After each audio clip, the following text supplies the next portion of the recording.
Uneori sunt fericit din 3 țigări și o bere, dar alteori ne dăm zici că ne luăm la revedere. Brigada de puști, crescuți în anii 90, ajunși adulți.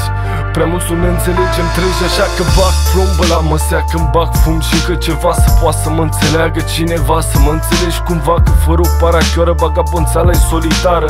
Prea puțin pe afară e final de ere glaciară. Ca eschimoșii ne vedem mai rar, muzică într-un bar, mai șlefuim pereți, mai dăm un strom de var jos. Ne amintim de cum a fost mai bine decât să vorbim cum e, că știi și tu cum e și cum voiam să fie.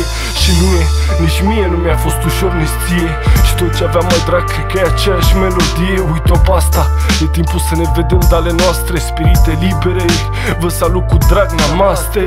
Mă lupt cu umbră, să las tot ce a fost greu în urmă și să mă bucur de nisipul din cărții de afrântă încă. O iau ca pe o poruncă și tot mai deschid sufletul să-mi fac din asta muncă. Mă lupt cu umbră, să las tot ce a fost greu în urmă și să mă bucur de nisipul din clepsita frântă încă.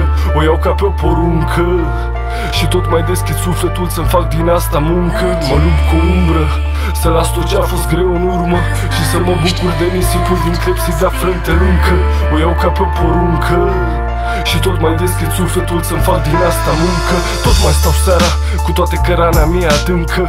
Știu că sunt pus să-i fac păpus să nu mai plângă, să strângă pumnii să aștepte ce vine, vine.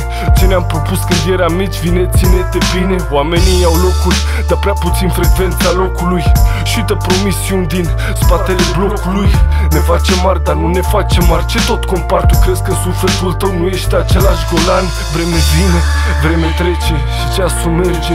Secundarul bate tare, zici că vrea să plece, dar unde se duce? Că seniuța fuge și degeaba cere mâna, apoi nimeni nu-l mai ajunge. Tic-tac, viața te înțeleg când sunt fumat, dar uneori nu te înțeleg și mă mai fac și praf de beat printre stele. Strălucesc ca sticlele mele și nopți grele apar să fac după aceea prin cartiere. Mă lupt cu umbră, să las tot ce a fost greu în urmă și să mă bucur de nisipul din clepsida frântă încă. O iau ca pe o poruncă și tot mai deschid sufletul să-mi fac din asta muncă. Mă lupt cu umbră, să las tot ce a fost greu în urmă și să mă bucur de nisipul din clepsida frântă încă. O iau ca pe o poruncă și tot mai deschid sufletul să-mi fac din asta muncă.